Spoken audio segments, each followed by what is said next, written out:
बिस्मिल्लाहिर्रहमानिर्रहीम। Dear students, अस्सलाम वालेकुम। 10th क्लास पाक studies, lecture number 2, chapter number 6। इसमें आज जो हमारा टॉपिक है वो स्टार्ट करेंगे हम भुट्टो दौर की ज़रई इस्लाहात से, यानी एग्रीकल्चरल रिफॉर्म्स ऑफ भुट्टो। इससे पहले आपको याद होगा जो हमारा फर्स्ट लेक्चर था 10th क्लास की बुक पाक स्टडीज़ का, उसमें मैंने आपको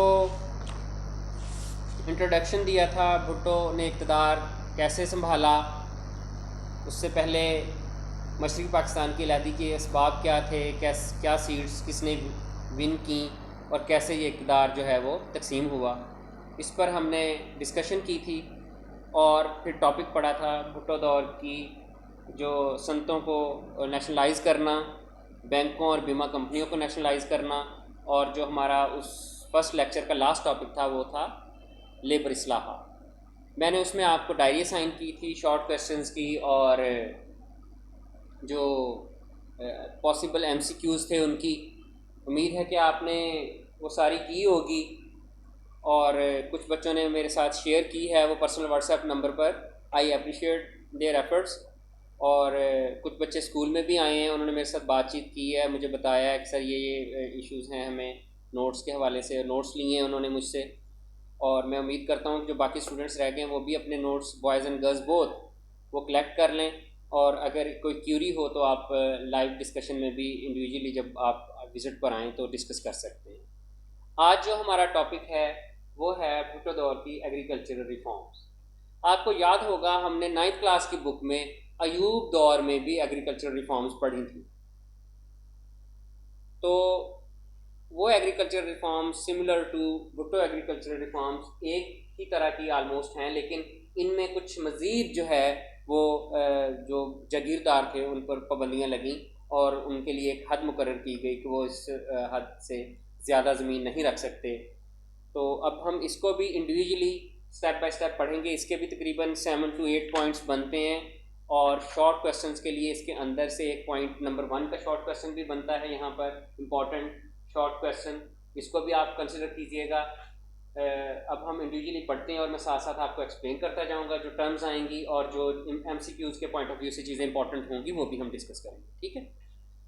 इसमें जो सबसे पहला पॉइंट है, पाकिस्तान की अक्सरियत आबादी का पेशा ज़राअत है। भुट्टो हुकूमत ने किसानों को इस्तेहसाल से बचाने के लिए दर ज़ैल ज़रई इस्लाहात का ऐलान किया। नंबर 1 है ज़मीन की इनफरादी हद मलकियत। इनफरादी मीन इंडिविजुअल, यानी एक फ़र्द ज़मीन कितनी रख सकता है। उसने कहा कि ज़मीन की इनफरादी हद मलकियत 150 एकड़ नहरी मतलब वो ज़मीन जो नहरी पानी से सैराब होती थी, वो एक इंडिविजुअल बंदा अपने नाम पर 150 एकड़ से ज़ायद नहीं रख सकता। और 300 एकड़ बारानी ज़मीन वो होती है जो बारिश के पानियों से सैराब होती है, जैसे पहाड़ी इलाकों की ज़मीन, KPK में बारानी ज़मीन आती है, बलूचिस्तान के कुछ एरियाज़ ऐसे हैं, और पंजाब में भी जो एरियाज़ हैं, अपर पंजाब के कुछ एरियाज़ ऐसे आते हैं जहाँ पे बारानी काश्त होती है, वहाँ नहरी पानी मुयसर नहीं, ज़ाहिर है ऊंचाई होने की वजह से और अनइवन लैंड की वजह से वहाँ नहरी पानी का पहुँचना जो है वो पॉसिबल नहीं है। तो इसलिए वो ज़मीन जो है वो बारिश पर, जो फसलें हैं उस ज़मीन की वो बारिश पर डिपेंड करती हैं।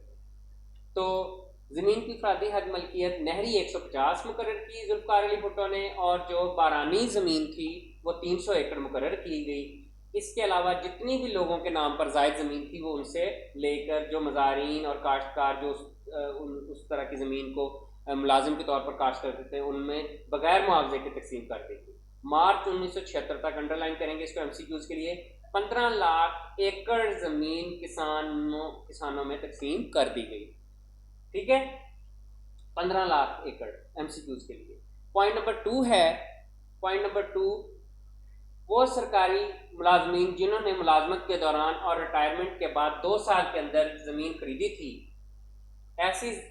ऐसे मुलाजमीन के लिए 100 एकड़ ज़मीन महदूद कर दी गई और बाकी ज़मीनों पर हुकूमत का कब्जा हो जाने की पॉलिसी बनाई गई। फौजी अफसरान पर इस शिक का इतलाक नहीं होता, यानी ये जो पॉइंट है, अगर फौजी अफसरान के पास 100 एकड़ से ज़्यादा ज़मीन है तो उन पर यह वैलिड नहीं होगा पॉइंट। जो सिविलियंस मुलाजमीन थे उनके ऊपर ये इतलाक होगा। उसके बाद तालीमी इदारों यानी कॉलेजेस और यूनिवर्सिटीज़ वगैरह के अलावा कोई शख्स मुकर्ररा हद से ज़ायद ज़मीन रखने का हकदार ना होगा, यानी कौन सी हद, वो जो ऊपर बताई गई है। तमाम मालिया और आबियाना ज़िम्मेदार अदा करेंगे। आबियाना और मालिया फसलों पर टैक्स की एक किस्म है। आबियाना वो जो हम पानी इस्तेमाल करते हैं उसका उसके अगेंस्ट होता है जो हम पेमेंट देते हैं, और मालिया पैदावार की। मज़ाहिर इस अदायगी से मुस्तस्ना होंगे। किसी भी शख्स को अस्तबल जहाँ पर ये घोड़े वगैरह पाले जाते हैं उनको बोलते हैं, मवेशी फार्म्स और बागात के नाम पर मुकर्रर हद से ज़ायद ज़मीन रखने की इजाज़त नहीं होगी। तमाम शिकारगाहें हुकूमत ने अपनी मलकियत में ले ली, अलबत्ता तारीखी नोयत की शिकारगाहें मुस्तस्ना करार दी गई, यानी उन पर इसका इतलाक नहीं होता। मालकुन को यक तरफा तौर पर मज़ाहिरीन को बेदखल करने के हक़ से महरूम कर दिया गया। सिर्फ बटाई में जो डिवीज़न होती है फसल की कि इतने हिस्से मालिक की, इतने हिस्से काम करने वाली की, उसको बटाई बोलते हैं। बटाई ना देने वाले या मुसलमा शराइत की खिलाफ वर्जी करने वाले मज़ाहिरीन ही बेदखल किए जा सकेंगे। हुकूमत ने ज़मीन के छोटे छोटे कतार को इकट्ठा करने के लिए इज्तिमाल अराज़ी के नाम से नई स्कीम मुतारिफ करा। इज्तिमाल अराज़ी क्या होता है? ज़मीन को एक जगह पर इकट्ठा करना। कैसे? एक बंदा है, उसकी ज़मीन कुछ यहाँ है, कुछ किसी और शहर में, कुछ किसी और शहर में, जैसे मतलब उसको डिवीज़न मिली, क्योंकि जब पार्टीशन हुई थी इंडिया से, जब हम लोग आए थे, तो जिन लोगों के पास वहाँ पर ज़मीन के कागजात वहाँ पर थे, उनको उस लेवल के हिसाब से जो है ज़मीन जहाँ अलाट हुई, तो कहीं कुछ उनकी कहीं किसी जगह पर हिस्से में आई, कुछ किसी जगह पर हिस्से में आई, तो वो जो सारी एक जगह पर इकट्ठी करने का जो प्रोसेस था उसको इज्तिमाल अराज़ी का नाम दिया। जो लास्ट पॉइंट इसमें है, पाकिस्तान में मशीनी काश्त के लिए तहरीक इमदाद बाहमी की हौसला अफजाई की। इमदाद बाहमी में एक दूसरे के साथ ताउन करने का, और बाहमी और इमदाद बाहमी के अंजुमनों की इमदाद के को मुख्तस की गई, यानी मुकर्रर की गई। ट्रैक्टर और दूसरी ज़राई मशीनरी खरीदने के लिए किसानों और ज़मींदारों को आसान एक साथ पर कर्जे दिए गए। ये थी आपकी ज़राई इस्लाहत। अब यहाँ पर अगर हम शुरू में जाएँ, इसी टॉपिक के शुरू में, तो आप देखेंगे कि मैंने इनिशियली आपको बताया था, एक तो इसके अंदर ये इंतहाई इंपॉर्टेंट शॉर्ट क्वेश्चन बनता है कि जुल्फ़िकार अली भुट्टो ने ज़मीन की इनफरादी हक मिल्कियत क्या मुकर्रर की। क्लियर हो गया। दूसरा आप देखें, यहाँ ओवरऑल भी एक बनता है कि भुट्टो दौर की कोई सी 2 ज़राई इस्लाहत लिखें। तो जब 2 ज़राई इस्लाहत आएंगी या 3 ज़राई इस्लाहत, वो पूछ सकता है एग्जामिनर, डिपेंड्स ऑन एग्जामिनर। तो आप ये पहली एक तो लाजमी याद करेंगे, क्योंकि ये एक शॉर्ट क्वेश्चन वैसे भी है, और एक तो कोई सी अपनी मर्जी की चॉइस की याद कर लेंगे। तो अभी आपकी असाइनमेंट जो मैं आपको असाइन कर रहा हूँ वो यही है कि आपने 3 से 4 ये पॉइंट्स याद करने हैं ओवरऑल। अब हम आते हैं अपने नेक्स्ट टॉपिक की तरफ, और जो नेक्स्ट टॉपिक है, यहाँ पर देखें, हमने 3 चीज़ों की, जो भुट्टो दौर में 3 मेन इक़दाम उसने उठाए, उसके बारे में पढ़ा, जिसमें पहला था इंडस्ट्रियलाइजेशन, नेशनलाइज करना इंडस्ट्रीज़ को, फिर लेबर इस्लाहात, और फिर ज़राई इस्लाह। अब हम देखते हैं यहाँ पर एक इंतहाई इम्पॉर्टेंट जनरल नॉलेज के पॉइंट ऑफ व्यू से इंतहाई इम्पॉर्टेंट क्वेश्चन हमारे सामने आता है कि नेशनलाइजेशन के सनत, तालीम, कामर्स और तिजारत पर असर। यानी भुट्टो ने वो जो काम किया, बज़ाहिर तो गरीब अवाम के लिए वो बहुत अच्छा लग रहा था, और उसके नताइज इनिशियली बहुत अच्छे आना शुरू हुए, लेकिन आगे चलकर उसके क्या एस्पेक्ट सामने आए। क्योंकि जब भी कोई एक्ट किया जाता है, जब भी कोई काम किया जाता है, तो उसके मस्बत और मनफी पहलू होते हैं। मस्बत ज़्यादा हो सकते हैं, मनफी कम हो सकते हैं, तो वो चीज़ बेहतर है। लेकिन अगर उसके मस्बत पहलू कम हैं और मनफी पहलू ज़्यादा है, तो वो चीज़ बेहतर नहीं है, उसको छोड़ना पड़ेगा। तो यहाँ पर सबसे पहले हम देखते हैं कि जब उसने नेशनलाइज किया इंडस्ट्रीज़ को, तो उसके क्या पॉजिटिव एस्पेक्ट सामने आए, यानी मस्बत असरात क्या थे। फिर उन्हीं मस्बत से असरात से जो मनफी चीज़ें सामने आई, उनको हम नीचे डिस्कस कर लेंगे। तो ये एक शॉर्ट क्वेश्चन आपका यहाँ बनता है। यहाँ आप लिखेंगे सनत पर मस्बत असरात, या सनत पर नीचे आएगा मनफी असरात। ठीक हो गया। तो सनत पर मस्बत असरात को हम देखते हैं। 1972 की लेबर इस्लाहात से सनती मजदूरों का इस्तेहसाल ख़त्म हुआ। बिल्कुल ठीक बात हो गई, हमने पढ़ा भी था। इनकी उजरतें बढ़ी, यानी जो उनकी मजदूरी थी, जो उनकी तनख्वाहें थी, वो बढ़ा कर दी जाने लगी। आपने देखा होगा कि उसमें हमने पढ़ा था कि वज़ाइफ देने का कहा गया, बोनस देने का कहा गया, टाइम कम किया गया उनकी मुलाजमत का, ये सारी चीज़ें। उसके अलावा सनती इदारे हुकूमत को पूरा टैक्स और ड्यूटी अदा करने लगे, जिससे कौमी आमदनी में इजाफा हुआ और मुल्क तरक्की की राह पर गामज़न हुआ। वो सनती इदारे हुकूमत के थे और उन पर जो टैक्स की ड्यूटी और टैक्स बनता था वो अदा करने लग गए, जिससे आमदनी आनी शुरू होगी। मजदूरों के साथ मिल मालकन का रवैया बेहतर हुआ, हड़तालों की तादाद बतदरीज यानी स्टेप बाय स्टेप कम हो गई। सनती असासों पर सिर्फ 22 ख़ानदानों का कब्जा था जो ख़त्म हुआ और सरमायादार तबके की हौसला शिकनी हुई। पाँचवा पॉइंट, सनती इदारे हुकूमत की तवील में आने से हुकूमत के लिए सनती अशिया की कीमतों को कंट्रोल करना मुमकिन हो गया। कैसे कंट्रोल करना मुमकिन हो गया? जैसे घी है, घी इंडस्ट्री है, अगर हुकूमत ने कंट्रोल किया तो उसकी प्राइसेस अगर बढ़ रही थी डे बाई डे, हुकूमत ने उन पर कंट्रोल किया, आम आवाम की रसाई हुई और लोगों की कुछ मुश्किलात हल हुई। अब यही 5 मस्बत एस्पेक्ट्स आप अपने जहन में रखें और इन्हीं 5 से हम मनफी पहलू निकालेंगे। अब ज़रा नीचे आएँ और पढ़ता हूँ मैं, आप ज़रा सुने कि ये आप मनफी पॉइंट्स खुद भी बना सकते हैं। उन्हीं 5 को याद कर लें और ये मनफी, जैसे संतों को कौमी तहवील में लेने से सरमायादारों ने पाकिस्तान में संतें लगाना कम कर दी। ज़ाहिर है जब आप एक सरमायादार का पहला एसेट जो है, सरमाया जो है, वो छीन लेंगे तो नया सरमाया बाहर से आएगा, लोग बाहर से पैसे लेकर आएंगे यहाँ इंडस्ट्रीज लगाने के लिए। वो तो कहेंगे भाई उधर ना जाना, हुकूमत कंट्रोल कर लेती है हर चीज़ पर। तो कैसे मस्बत से मनफी पॉइंट कैसे निकला, जिससे सनती तरक्की का अमल सुस्त हुआ। ज़ाहिर है जब बाहर से पैसा आना बंद होगा, लोगों ने इंडस्ट्रीज लगाना, कैपिटल इन्वेस्टमेंट बंद कर दी तो चीज़ें ख़राब हो गई। सनती इदारों की तहवील में हुकूमत का अखराजात भी ज़्यादा हो गया। ज़ाहिर है जब सनती यूनिट्स जो हैं वो गवर्नमेंट ने अपने कब्जे में ले लिए तो उनका चेक करने के लिए, उनके निज़ाम को चलाने के लिए उनको लोग भी अपॉइंट करने पड़े, फिर उनको तनख्वाहें देनी पड़ी। अब तनख्वाहें लोग लेने लग गए, काम ऐसा ऐसा सुस्त रवि का शिकार हो गया, क्योंकि प्राइवेट लोगों की तरह, जैसे प्राइवेट लोग उनको खींचते थे और काम लेते थे, उस तरह काम नहीं लिया जाता था। उससे फिर ऐसा ऐसा हुकूमत पर भी बोझ पड़ना शुरू हो गया। डे बाई डे हुकूमत प्रॉफिट से नुकसान में जाना शुरू हो गई। दूसरा, मजदूर यूनियंस, वो जो बनाई थी ट्रेड यूनियंस, जिनका हमने पीछे याद होगा आपको वर्ड यूज़ किया था, उन्होंने सियासी आज़ादी का भरपूर फ़ायदा। ज़ाहिर है जब उनको एक सियासत के तौर पर उनकी ग्रोहबंदी कर दी गई तो उन्होंने आए दिन मरात यानी एक्स्ट्रा बेनिफिट्स, इंसेंटिव्स मांगने शुरू कर दिए, हड़तालें शुरू हो गई, मुजाहरे शुरू हो गए, अब काम कम होने लग गया और ये चीज़ें ज़्यादा शुरू होने लग गई, जिससे सनतों में मजदूरों की कारकर्दगी मुतासिर हुई। अब आप ये बताएं कि एक बंदा जो पहले काम कर रहा है, जब आप उसको बता देंगे कि उसने अपने राइट्स इस तरह लेने हैं तो डेफिनेटली उनमें कुछ ऐसी काली भेड़ें भी होती हैं जो अपने ड्यू राइट्स तो छोड़ेंगी नहीं बिल्कुल और एक्स्ट्रा भी डिमांड करने लग जाएंगी। अब एक्स्ट्रा कहाँ से है भी? एक्स्ट्रा तो तब की बात है जब एक्स्ट्रा प्रॉफिट हो, एक्स्ट्रा बेनिफिट्स हो इदारे को, तो उससे काम खराब होना शुरू हो गया। जो आगे आपका तीसरा पॉइंट बनता है वो है सनती इदारों में ज़रूरत से ज़्यादा सियासी अमला भर्ती हुआ। यानी मेरा जानने वाला है, मैं हुकूमत में हूँ, मैंने अपने बंदे भर्ती करवा दिया, सर एक और कर लें, 2 कर लें सर, खैर है सर, ये कोई बात नहीं सर, गरीब आदमी है। करते करते वो बोझ बढ़ता गया। इसकी एक क्लैरिंग एग्जांपल यानी रोशन मिसाल जो मैं आपको दूंगा इस टाइम करंट सिनेरियो में, आपके PIA के पास टोटल 15 से 20 प्लेन्स हैं और उनको चलाने के लिए हज़ारों का अमला है जो कि गिनती के चंद बंदे भी कंट्रोल कर सकते हैं। तो PIA खसारे में कैसे ना जाए, आप बताएं मुझे। इसी तरह आपकी स्टील मिल है, वो बंद पड़ी हुई और मुलाजमिन को तनख्वाहें मिल रही हैं। भाई जब सिस्टम चल नहीं रहा, इदारा बंद है, इदारा लॉस में है, वो कैसे आपको प्रॉफिट देगा, कैसे आपको तनख्वाहें देगा? तो ये 2 चीज़ें आप जहन में रखते हुए अगर इन पॉइंट्स को पढ़ेंगे तो आपको और ज़्यादा समझने में आसानी होगी।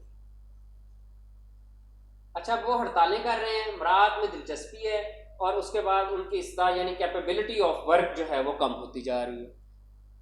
ज़ाहिर है दूसरी तरफ ध्यान है कि यार हम तो धौंस ज़बरदस्ती हड़ताल करके ज़ोर ज़बरदस्ती से अपने बात मनवा सकते हैं, काम की क्या ज़रूरत है? परफॉर्मेंस ख़त्म और हड़तालें शुरू। नेक्स्ट पॉइंट है सनतों के तनख्वाहदार अफसरान में अपनी जिम्मेदारी का एहसास ना किया, जिससे मुल्क में बदनवानी फ़रोग़ पाने लगी। ज़ाहिर है तनख्वाह वाले को पता था कि मैं जीऊँ मरूँ, प्रोडक्शन दूँ ना दूँ, मुझे तनख्वाह तो मिल ही जानी है हर सूरत में। जब इस तरह का सिस्टम डेवलप होना शुरू हो गया तो उससे प्रोडक्शन कम होनी शुरू हो गई और जो प्रॉब्लम्स थे वो बढ़ने शुरू हो गए। नेक्स्ट है सरकारी तहवील में होने की वजह से बहुत से कम पैदावार देने वाले यूनिट भी चलते रहे, जिससे कौमी खजाने पर बोझ बढ़ता रहा, क्योंकि जो यूनिट्स कम पैदावार दे रहे थे उनको चलाना भी मजबूरी था। अगर लोगों को वहाँ से जॉब से हटाते तो वो लोग भी हुकूमत के खिलाफ हो जाते कि देखें जी ये क्या उन्होंने किया। तो अब आप थोड़ा सा ज़रा देखें कि वही मस्बत पॉइंट्स जो हमने ऊपर पढ़े थे वही हमारे मनफी पहलू उसी में से निकल कर हमारे सामने आए हैं। तो ये एक शॉर्ट क्वेश्चन है कि सनत पर नेशनलाइजेशन यानी कौमी तहवील में जो हुकूमत ने इदारे अपने लिए सनत पर उसके मस्बत और मनफी के साथ लिखें। तो आप ये 5-5 पॉइंट्स बनते हैं, आप 3-3 भी कर लेंगे तो इट्स सफिशिएंट। क्लियर हो गया। अभी फिलहाल जो आपकी डे टू डे असाइनमेंट्स हैं उसमें हम 60 to 70% सिलेबस को कवर करेंगे। जो नेक्स्ट होगा वो इंशाल्लाह नेक्स्ट रिवीजन में या after vacation, after this lockdown, जब स्कूल रिज्यूम होंगे तो उसमें हम इंशाल्लाह कवर कर लेंगे। ये एक टॉपिक आपका हो गया। अब नेक्स्ट इसी तरह हमारे जब मनफी और मस्बत असरात को हम देखते हैं तो डेफिनेटली हमारा जो एजुकेशन का सेक्टर है इस पर भी इसके असरात जो हैं वो बड़े होंगे डेफिनेटली। तो अब हम इसके पहले मस्बत असरात देखते हैं तालीम पर। जो भुट्टो ने चीज़ों को नेशनलाइज किया है, इनके तालीम पर क्या असरात पड़े। तो सबसे पहले पॉइंट है, जुल्फ़िकार भुट्टो की हुकूमत ने 1972 में मुल्क के बेशतर निजी तालीमी इदारे कौमी तहवील में ले लिए। इन इदारों में काम करने वाले असातिज़ा और दीगर मुलाजमीन की तनख्वाहें बहुत कम थीं। कौमी आने से यानी उनको नेशनलाइज करने से प्राइवेट तालीमी इदारों के मुलाजमीन की तनख्वाहें और दीगर सहूलतें सरकारी तालीमी इदारों के बराबर हो गई। अब देखें कि वो प्राइवेट जो इदारे थे, अब वहाँ पर जब आपने गवर्नमेंट में अपनी तहवील में ले लिए तो ज़ाहिर है इस शोबे में भी जो सरमायाकारी थी वो बंद होगी। लोगों ने अपनी इन्वेस्टमेंट बंद कर दी और तालीम पर एकदम से जो है वो प्रॉब्लम्स में आ गया तालीम का शोबा। मुल्क के तलबा को बसों और रेलगाड़ियों के किराए में खसूसी राहत दी गई, जिससे गरीब वालिदैन भी अपने बच्चों को सरकारी स्कूलों में तालीम हासिल करने के लिए भेजने लगे। तलबा के वज़ाइफ में 4 गुना इजाफा किया गया। अब ज़ाहिर है वो जब राहत मिली तो बेचारे जो मजदूर तबका थे उनके बच्चे भी के जो सहूलियात हैं वो गवर्नमेंट प्रोवाइड कर रही है, तो आप फ्री जा सकते हैं, कन्वेंस आपको फ्री है, वो बेचारे आने जाने लगे और स्कूल जो है उनके लिए थोड़ा आसान हो गया। गरीब तलबा जो इंटेलिजेंट स्टूडेंट्स उनके वज़ाइफ में भी इजाफा किया गया। मेडिकल, इंजीनियरिंग और दीगर पेशा वराना यूनिवर्सिटियाँ कायम करके हर शोबे ज़िंदगी में तरक्की की रफ्तार तेज़ से तेज़ तर करने का प्रोग्राम बनाया गया। कॉलेजेस और यूनिवर्सिटीज़ में कॉलेजेस को यूनिवर्सिटियों में तब्दील करके आला तालीम के दरवाजे खोल दिए गए। कम दर्जा वाले स्कूलों को अपग्रेड किया गया, यानी जो प्राइमरी था उसको मिडिल कर दिया गया, जो मिडिल थे उनको हाई कर दिया गया, हाई को हायर सेकेंडरी कर दिया गया, हायर सेकेंडरी डिग्रीज में डिग्री कॉलेजेस में बदल गए और डिग्री कॉलेजेस यूनिवर्सिटीज़ में बदल गए। मुल्क भर में स्कूल साजा की तरबियत के तरबियती इदारे खोलकर बेशुमार गैर तरबियत याफ्ता साजा को तरबियत दी गई। अल्लामा इकबाल ओपन यूनिवर्सिटी के क्याम की मंजूरी दी गई, जिससे तलबा को रेडियो, टीवी और बजरिया ख़त किताबत तालीम के मौके मिले। इसके अलावा तालीम में बालगा के मराकज़ भी कायम किए गए। यहाँ 2 चीज़ें समझने की ज़रूरत है। Allama Iqbal Open University AIOU, okay, ये क्या है? ये एक डिस्टेंस लर्निंग यूनिवर्सिटी है। आप एक जॉब पर्सन जो जॉब कर रहा है, अगर वो अपनी स्टडी को, अपनी डिग्री को इम्प्रूव करना चाहता है तो वो बजरिया ख़त किताबत जो है वो इनसे डिग्री अपनी जो है वो ले सकता है। इसके एग्ज़ाम्स होते हैं, इसके लेक्चर्स आते हैं रेडियो टेलीविजन्स पर, और इसकी असाइनमेंट्स होती हैं वो लिख कर भेजनी होती है। बंदा घर में रहकर ही यहाँ से स्टडी मुकम्मल करके डिग्री हासिल कर सकता है। तालीम बालगा, ये बूढ़े अफराद के लिए स्कूल खुले थे।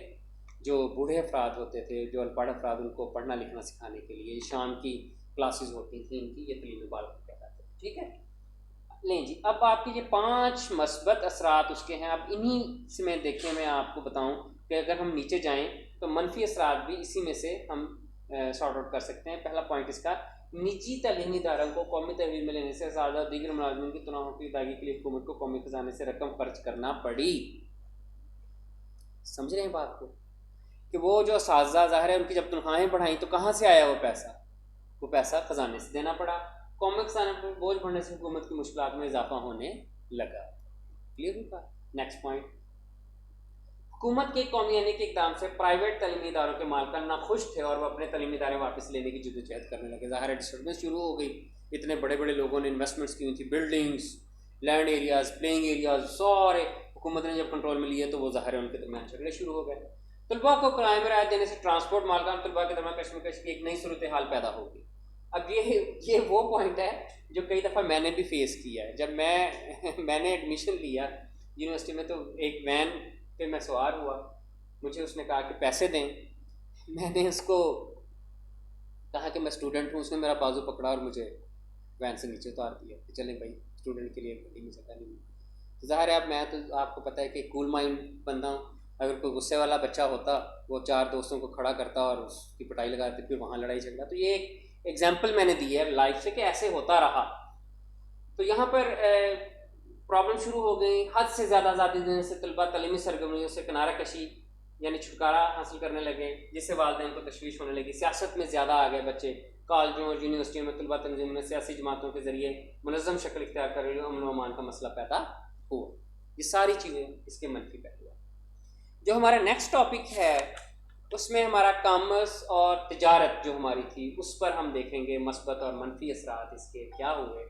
तो यहाँ पर आप देखें सनतों के हुकूमती तहवील में आने से सनती पैदावार में इजाफा हुआ। भुट्टो हुकूमत ने सनतों को फ़रोग देने के लिए मशीनरी और सनती खाम माल की दरामदात की हौसला अफजाई की, इससे मुल्क तरक्की की राह पर गामजन हुआ। पाकिस्तान का तवाज़ुन तजारत बेहतर हुआ। तवाज़ुन तजारत क्या होता है? बैलेंस ऑफ ट्रेड इसको बोलते हैं इंग्लिश में।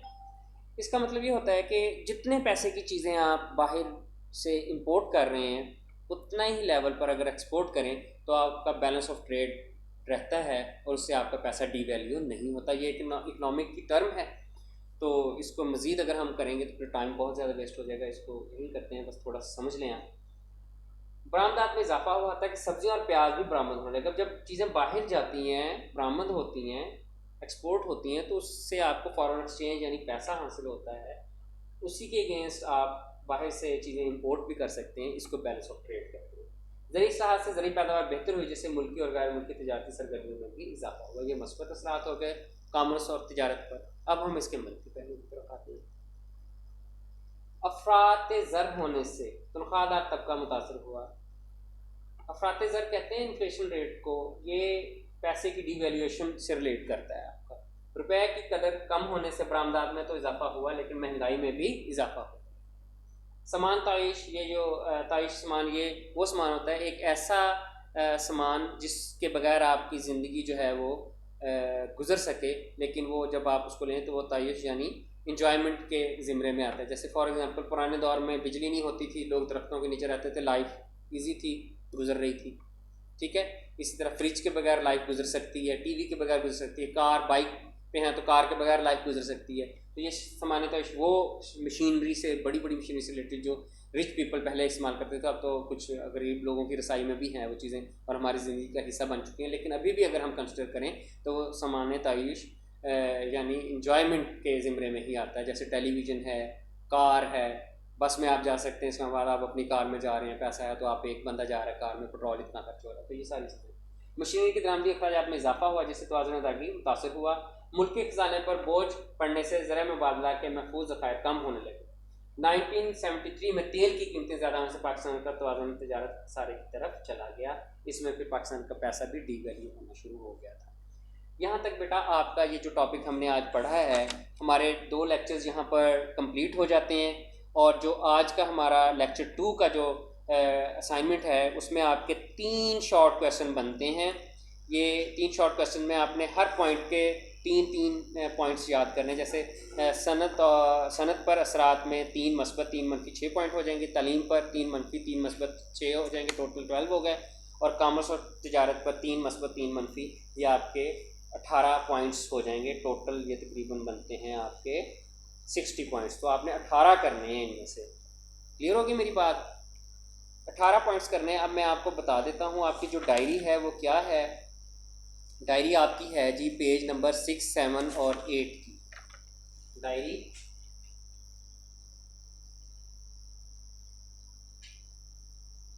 Page number 6, 7 and 8 3 short question बनते हैं। ये 3 शॉर्ट क्वेश्चन बनते हैं, ठीक है। आपने इनको लर्न और आउट करना है।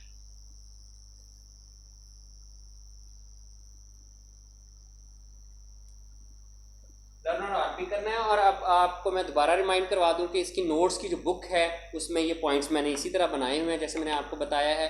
आप वो नोट्स की बुक स्कूल से रब्ता करें, ले सकते हैं। मैं होऊंगा या आपके कंसर्न डिपार्टमेंट के जो बंदे होंगे वो आपको ये नोट्स दे देंगे। और अपने टाइम को बचाएं बेटा, और इस असाइनमेंट को तैयार करें। और इसी तरह व्हाट्सएप पर पर्सनल ग्रुप में मुझे पर्सनल उसमें शेयर करें। ग्रुप में नहीं करना, पर्सनल नंबर पर शेयर करना, ताकि मैं आपको इंडिविजुअली रिप्लाई भी कर सकूँ। बहुत बहुत शुक्रिया। अल्लाह हाफिज़।